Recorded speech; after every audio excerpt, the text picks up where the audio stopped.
Hello friends, मैं Pranita प्रणुस kitchen में आपका स्वागत करती हूँ। भाई व्रत है, नजदीक आ रहा है तो उसके लिए कुछ ना कुछ तो चाहिए, क्योंकि भूख ज्यादा लगती है। थोड़ी थोड़ी देर में भूख लगने लगती है भाई, पता नहीं क्यों। तो उसके लिए लीजिए, तैयार है बढ़िया सा टेस्टी सा क्रंची सा ये चिवड़ा। इसे फरसान या मिक्सचर भी कहा जाता है। तो आज हम बनाना सीखेंगे ये मिक्सचर। इसे कैसे बनाते हैं चलिए देखते हैं। उसके लिए सबसे पहले हमें लगेगा ये नायलॉन साबूदाना, जो कि आम साबूदाना से थोड़ा बड़ा होता है। तेल अच्छी तरह से गर्म हो जाएगा, तब उसमें इसे तलना है। तेल खूब अच्छी तरह से गर्म होना बहुत जरूरी होता है, तभी ये पूरी तरह से फूट के एकदम फ्लफी होता है, तभी वो अच्छा टेस्टी लगता है, क्रंची लगता है। तो इस बात का आप लोग जरूर ख्याल रखिएगा। ये देखिए, ऐसे फूल के जब बड़ा हो जाता है तब उसे बाहर निकालिए। उसके बाद हमें 1 बाय 1 दूसरी चीजें भी तलनी है। अब इसमें हम डालेंगे, उसके बाद हमें उसमें तलना है आलू का किस। जी हाँ, ये घर पे बनाया हुआ किस है, जिसको कि उबाल के काट के फिर सुखाया जाता है और फिर इसको तलने में यूज कर सकता है। और ये बहुत जल्दी से तला जाता है, इसलिए इसको थोड़ा सा घुमाने के बाद ही तुरंत निकाल लीजिए। उसके बाद हमें उसमें भूनने होंगे फली दाने। फली दाने को भी अच्छे करारा होने तक तल लीजिए। थोड़ा सा गोल्डन ब्राउन, थोड़ा सा ख्याल रखिए क्योंकि वो जल भी जाते हैं, तो उसे थोड़ा हिलाते हिलाते देखिए, और जैसे ही हो जाते हैं उसे भी निकाल कर अलग रख दीजिए। उसके बाद क्रिस्पी हर चीज होनी बहुत जरूरी है, इस बात का हमेशा ख्याल रखिए, तभी ये जो मिक्सचर है या फिर फरसान है ना, बहुत टेस्टी लगता है।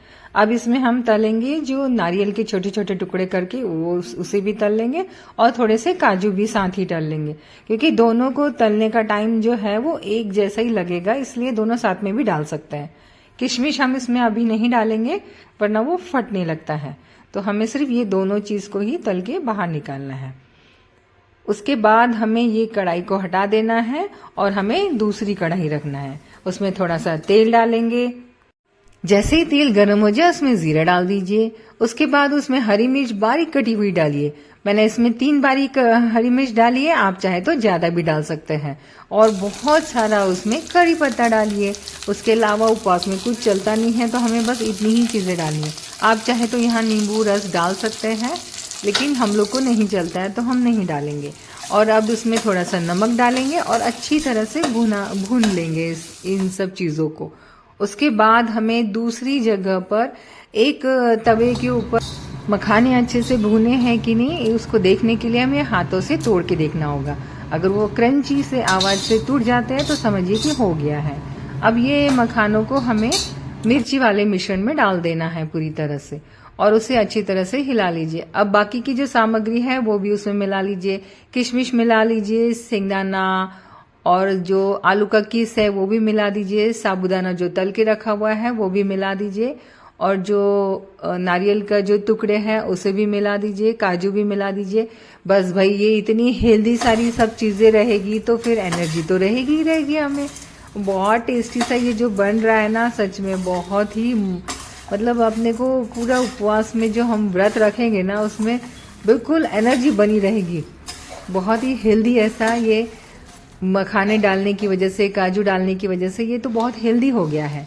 तो लीजिए, अब इसे मैं क्या करूंगी कि सारा ये जो मिश्रण है उसे एक साथ हम 5 मिनट के लिए फिर से कढ़ाई में भूनेंगे।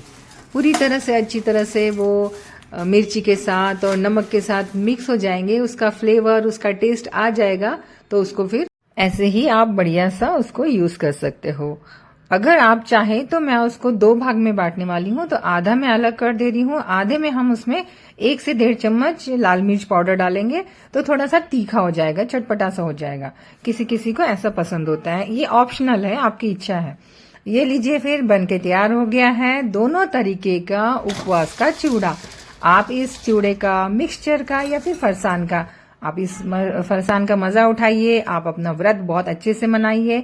ओके, मिलते हैं अगली रेसिपी में। तब तक के लिए आप अपना ख्याल रखिए। Take care, bye bye, thank you for watching. जय हिंद।